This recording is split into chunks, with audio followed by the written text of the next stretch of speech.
Shalom everyone, welcome back. This week we will discuss Parshat Vayechi, the final Parsha in the book of Bereshis. So Yaakov has a good life. His final 17 years, Yosef, so to speak, repays him. He's took care of Yosef for 17 years. Yosef takes care of him for 17 years. There's a little bit of rumbling going on in Egypt because the Egyptians have lost all their wealth to Yosef. And Yaakov's family retains their wealth because they have preferential treatment from Yosef. But things are okay for the Jews at this point. Yaakov becomes ill. He's the first person recorded in Tanakh to become ill. Our sages say Yaakov wanted this, that people should have a warning sign that maybe life is soon coming to a close. And he summons Yosef, and he tells Yosef, look, I'm not far from passing from this world.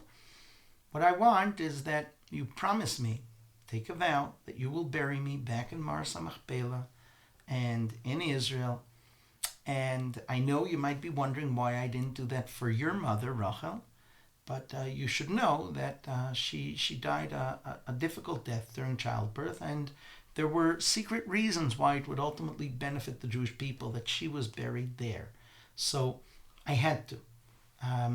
Yosef takes the vow, and Yaakov Avinu becomes ill, and Yosef comes with his two children, Ephraim and Menashe.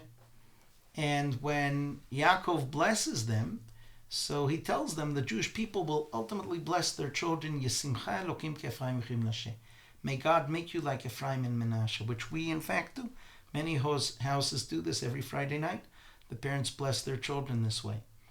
It's interesting that Ephraim and Menashe grew up in Egypt. They grew up in exile. They grew up, so to speak, without a Jewish family. But their mother, Asnath, was amazing.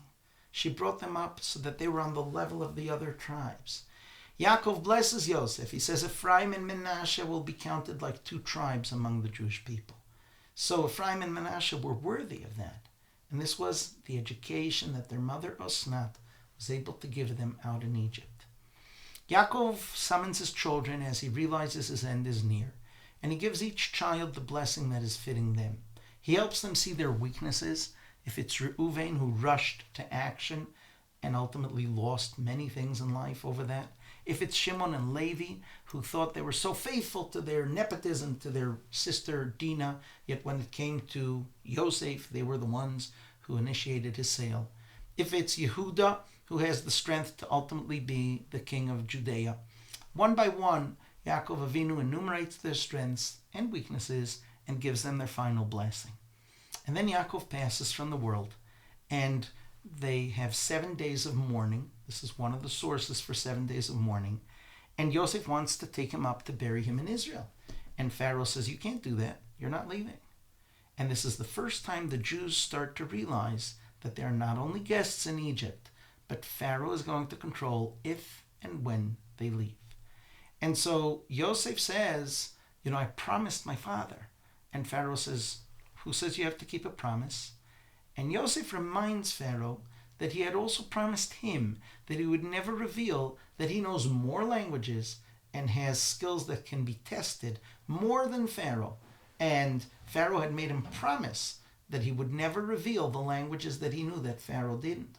And so he says, you want me to keep promises. And Pharaoh remembers and he understands the hint and he says, yes, you better keep your promises. Go bury your father in Israel the way you promised. And when the Jews go to bury Yaakov in Israel, so they are forced to leave their children and their cattle in Egypt. And this is where the Jews start sensing the Egyptians are closing their grip on us. The beginning of the servitude is in our Parsha with Yaakov's passing. On their way back from burying Yaakov in Parsha Machpelah, the brothers sense that maybe Yosef is now going to take revenge from them. And so they make up a story.